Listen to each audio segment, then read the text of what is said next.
আজকের এই ভিডিওতে দেখাবো যে কিভাবে আপনি ইমোর মধ্যে আপনার প্রিয়জনের আইডি হাইড করে রাখবেন। ফার্স্ট অফ অল আপনাকে ইমো অ্যাপ্লিকেশনটা ওপেন করে নিতে হবে। ইমো অ্যাপ্লিকেশনটা ওপেন করার পর এখান থেকে আপনি আপনার প্রিয়জনের প্রোফাইলটা ওপেন করে নিবেন। প্রিয়জনের প্রোফাইলটা ওপেন করার পর এখান থেকে আপনি উপরের দিকে 3 ডটের উপর ক্লিক করবেন। তারপর এখান থেকে আপনি নিচের দিকে একটু স্ক্রল করবেন।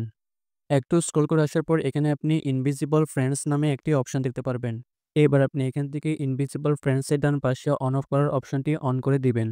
এবার এখান থেকে আপনি নিচের দিকে অ্যাড ইনভিজিবল ফ্রেন্ডস অপশনটির উপর ক্লিক করবেন। এখান থেকে আপনি নিচের দিকে ডানের উপর ক্লিক করে দিবেন। এবার এখানে আপনি একটা পাসওয়ার্ড সেট করে নেবেন, যেটা আপনি পরবর্তীতে আপনার প্রিয়জনের প্রোফাইলে প্রবেশ করতে প্রয়োজন হবে। পাসওয়ার্ডটি হবে 4 ডিজিটের পাসওয়ার্ড। আপনি পাসওয়ার্ডটি একবার দেওয়ার পর আপনি আবারও পাসওয়ার্ডটি রিটাইপ করে দিবেন।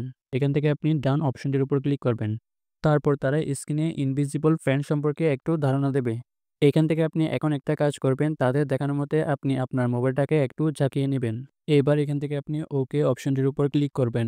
ওকে অপশনটির উপর ক্লিক করার পর এখান থেকে আপনি ব্যাক করে দেখবেন আপনার প্রিয়জনের আইডিটি হাইড হয়ে গেছে।